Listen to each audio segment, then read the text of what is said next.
That's why I want to spend a few minutes on the more practical side of creating a narrative for social change. I want to discuss how narratives can affect your organization and how best to make use of your own narrative. These sessions you'll be attending this afternoon on storytelling can be very useful. Now, the first imperative is to establish an emotional connection with your audience. Storytelling, after all, is not about what you want to say. It's not always about you. It's about how and what your audience hears. It's all about them. The crucial learning is that just because you're convinced of something doesn't make you convincing. So begin in story.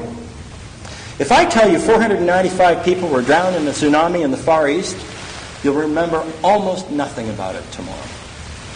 If I tell you a story about a little girl clutching a plush toy given to her by her grandmother as she went under the waves, you'll remember. Stories help memory hold facts in place. But this is not enough. Too often, nonprofits tell stories of individual success or failure without tying them to a larger thematic policy context.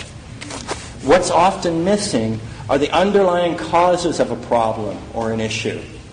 Also, they too rarely assign responsibility for those causes to policymakers and the citizens who vote for them.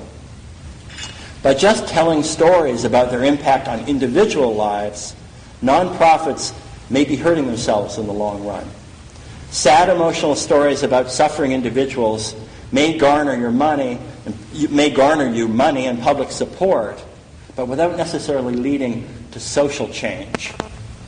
The neoliberal story always had a place for altruism and volunteerism. Remember 1,000 Points of Light? Right? Brilliant. Giving to build an opera house or feed a child was all the same thing. It was a point of light, a thing of beauty.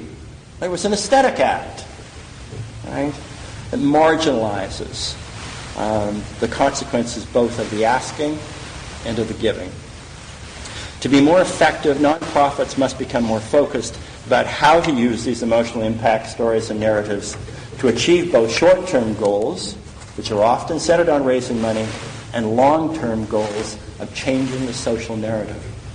It's not just about telling a story.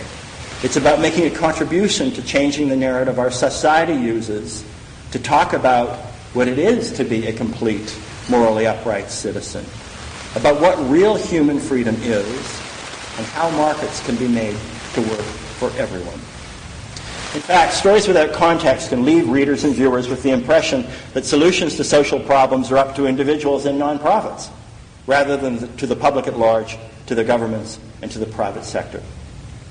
What nonprofits need to do in these narratives is to help individual citizens understand that they play a key role in any stories about social issues, be it poverty, immigration, or child abuse.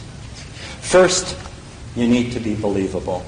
Your stories need to be real, not a compilation as many stories are. They need to be delivered by real people, no holds barred. Second, you must tell your story in a way that readers can connect with the main person in it. They need to feel the central person can be somebody they know well.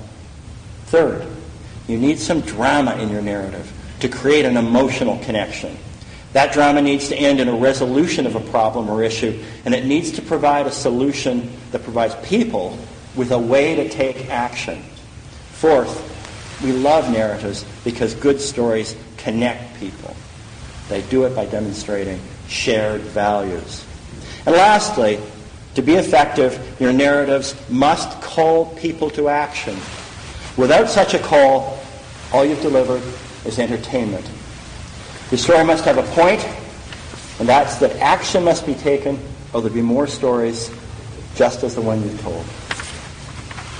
So the point is to connect people with hope. Connect them to a solution. Help them fill the vacuum that exists today in our societal narrative. Help them to create a new narrative for social change. Thank you.